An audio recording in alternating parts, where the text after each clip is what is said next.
They found him at dawn, frozen solid in his tent. Private Richardson had been dead for hours, but the May weather was warm.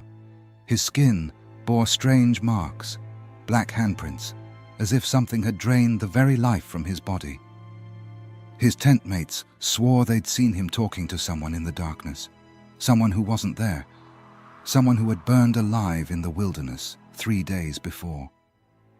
This is just one of hundreds of encounters that emerged from America's bloodiest battlefields. The following documentary presents dramatized accounts inspired by Civil War battlefield folklore and the documented psychological trauma experienced by soldiers during America's bloodiest conflict. October 1863. 3 months after the guns fell silent at Gettysburg. In the folklore that emerged from this battlefield, stories tell of a Union patrol crossing Devil's Den when they encountered something that would haunt them forever. The legend speaks of soldiers observing a full company of Confederate infantry in battle formation, standing motionless in the moonlight. When challenged, they turned in unison, their faces those of dead men, empty eye sockets, flesh hanging in tatters. Yet they moved with military precision. According to the tale, the apparitions began to march. The soldiers could hear footsteps, the rattle of equipment, whispered commands. They passed within feet of the living patrol, carrying the smell of gunpowder, blood, and decay. They marched toward the Union lines, just as they had when they died. This story was not unique. Across the blood-soaked battlefields of America's Civil War, tales emerged of encounters that challenged everything soldiers knew about life and death. Tonight, we explore the darkest folklore born from American military history, where unprecedented carnage gave birth to legends that refused to die. In 4 years of war, over 620,000 Americans died. At Antietam, 23,000 casualties in a single day. At Gettysburg, 51,000 in 3 days. Bodies lay bloating in summer heat, picked clean by carrion birds. The very earth seemed to reject such massive death. Medical personnel documented the severe psychological trauma soldiers endured, as battlefield surgeons noted in reports of the time. Soldiers are forced to sleep where their comrades' bodies lie scattered like autumn leaves. They drink from streams running red with blood. Such experiences leave marks on the soul that no surgeon can heal. It was in this atmosphere of documented trauma that ghost stories began to emerge, not as entertainment, but as desperate attempts by the human mind to make sense of incomprehensible loss. The earliest supernatural encounter occurred in a field hospital. A young Confederate soldier died on the operating table, shot through the chest. Just as the surgeon covered his face, he sat up and spoke clearly. "Tell my wife in Savannah that I tried to come home." Then he lay back down, truly dead. Soldiers wrote disturbing accounts in letters home. One Alabama infantryman wrote, "The dead don't stay buried here. We've seen boys we buried the day before walking through camp at night, still wearing their burial shrouds.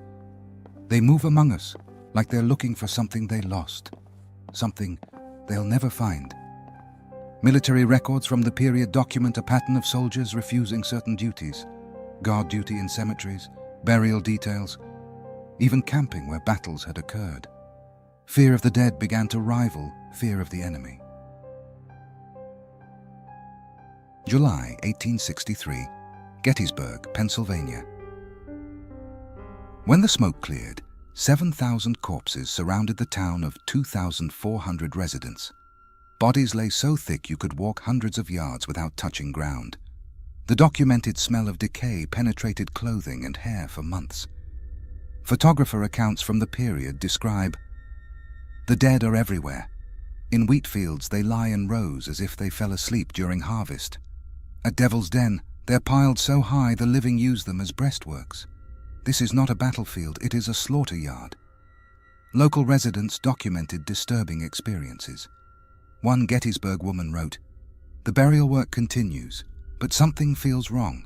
Men speak in whispers of sounds from the earth. tapping, as if someone is trying to get out. I've seen soldiers walking through my house, leaving muddy footprints when the ground outside is dry. Soldiers on burial duty wrote home, "We hear voices calling from piles of corpses, asking for water, asking for their mothers. The doctors say it's gas escaping from bodies, but gas doesn't call you by name." Of all haunted locations at Gettysburg, none inspired more terror than Devil's Den, a maze of boulders where Confederate sharpshooters made their final stand. Stories emerged of patrols investigating the area weeks after battle. Soldiers heard music, a harmonica playing Home Sweet Home, the melody seeming to come from within the rocks themselves. They discovered a Confederate sniper's nest still occupied by its former inhabitant. The rebel soldier appeared young, maybe 18, in butternut uniform. When approached, he turned, half his head missing, clearly killed by Union sharpshooters. Yet he continued playing his harmonica, the music emanating from the ruins of his skull. Such encounters spread fear through the ranks. The area was eventually declared off-limits, with officers saying, "Some places are too dangerous for the living to tread."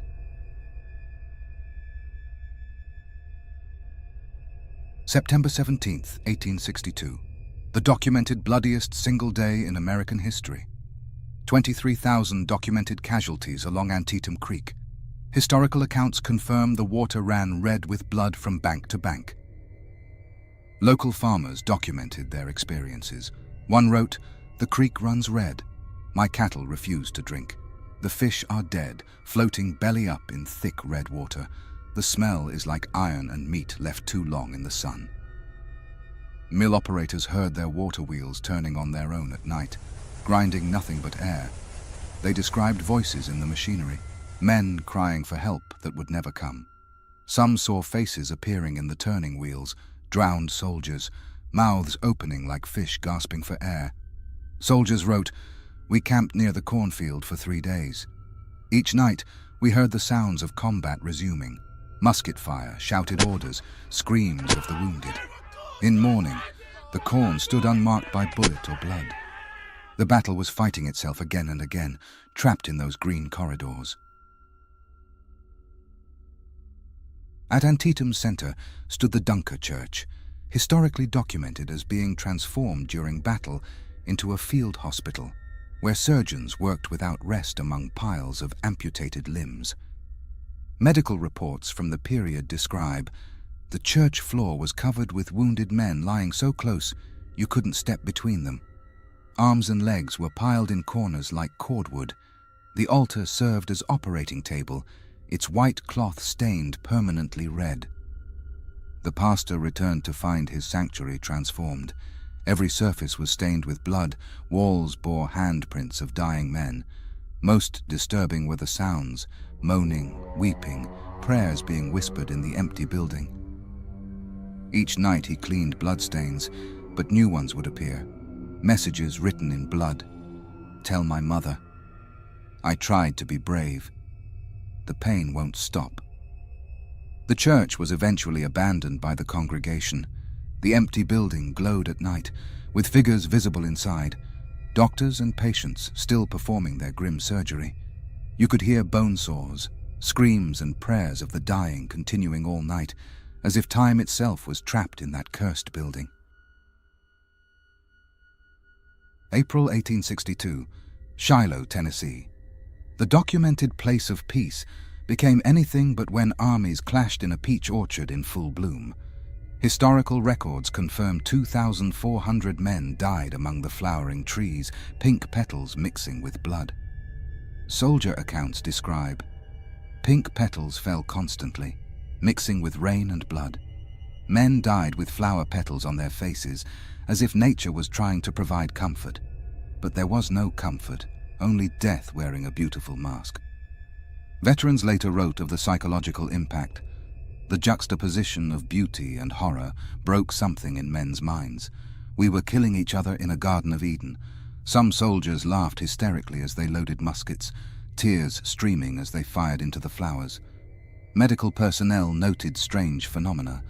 The peach trees continued blooming despite being shattered by gunfire, but the new blossoms were white, Not natural pink, but pure white, as if the trees were trying to cleanse themselves of what they'd witnessed. Martha Shiloh, a local resident, provided detailed accounts. At dawn, when mist rises from the Tennessee River, you can see them, soldiers from both armies standing among trees, as if the battle never ended. They search for something, carry wounded comrades, kneel as if praying or dying. When sun rises, they fade, but the feeling of being watched never leaves.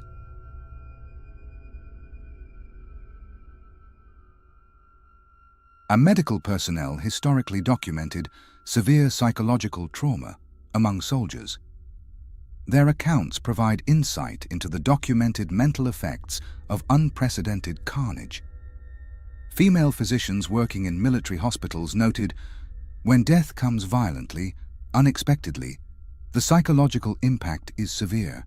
Medical staff reported seeing shimmers in the air near the recently deceased, which modern psychology recognizes as trauma responses.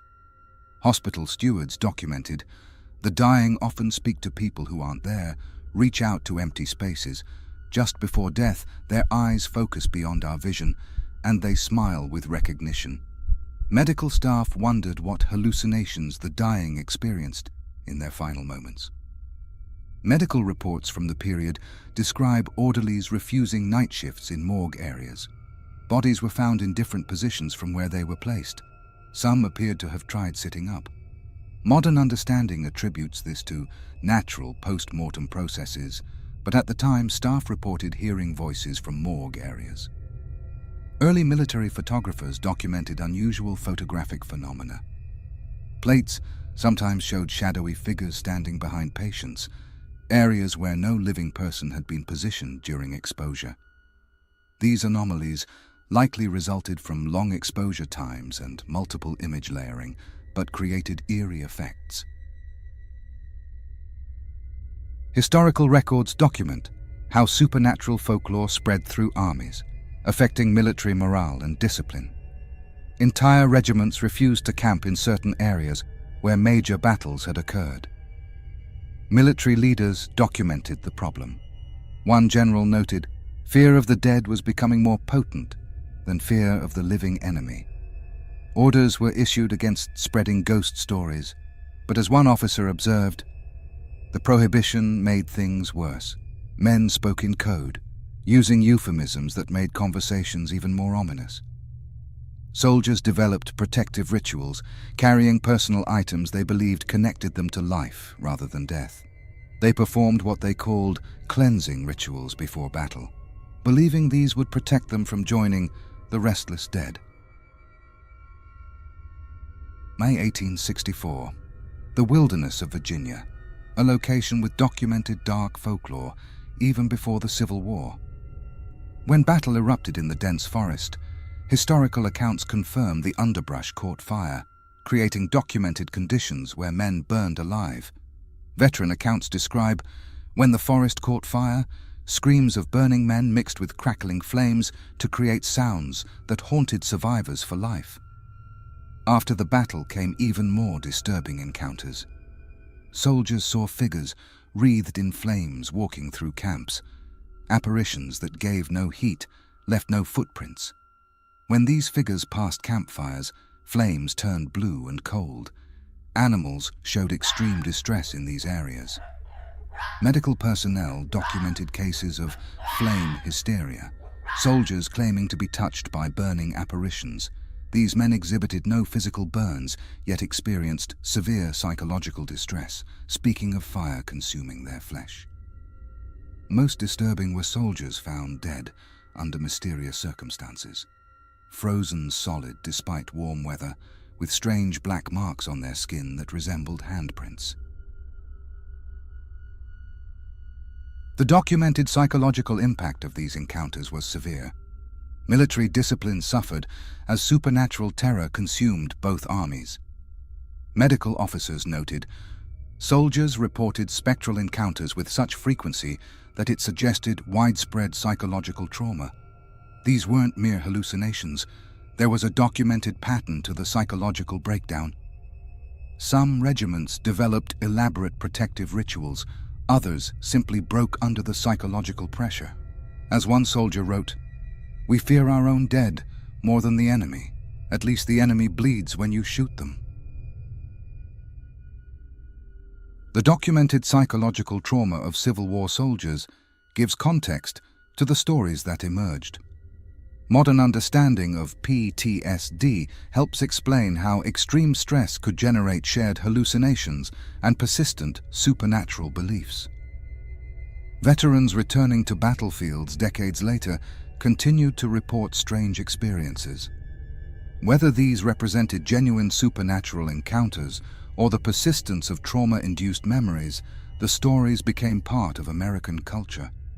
The power of these tales lies not in their literal truth, but in what they reveal about the human cost of war, psychological wounds that never fully healed, memories so powerful they seem to take on lives of their own. The Civil War ended in 1865, but its psychological legacy remains. The stories born from these battlefields continue to resonate because they address fundamental human needs: to remember the dead, to process trauma, to find meaning in senseless loss. Historians note, the Civil War created a nation of mourners.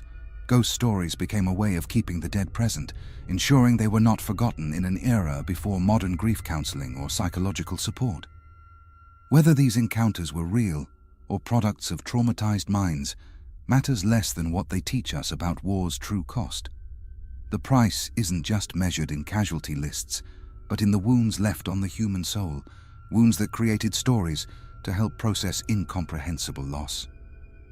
Perhaps these stories persist because they serve an important function, honoring not just heroic deaths, but acknowledging the human fear, the desperate longing for home, the unfinished business of lives cut short.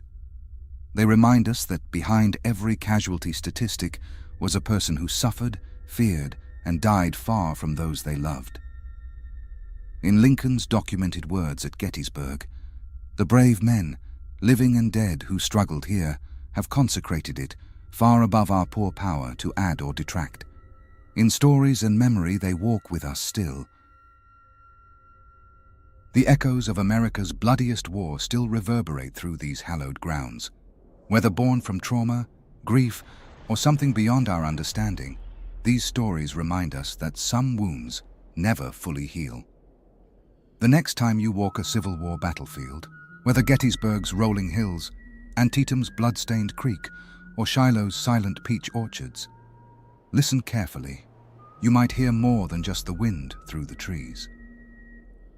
If you enjoyed exploring these dark chapters of American history, subscribe for more haunting tales from the nation's past.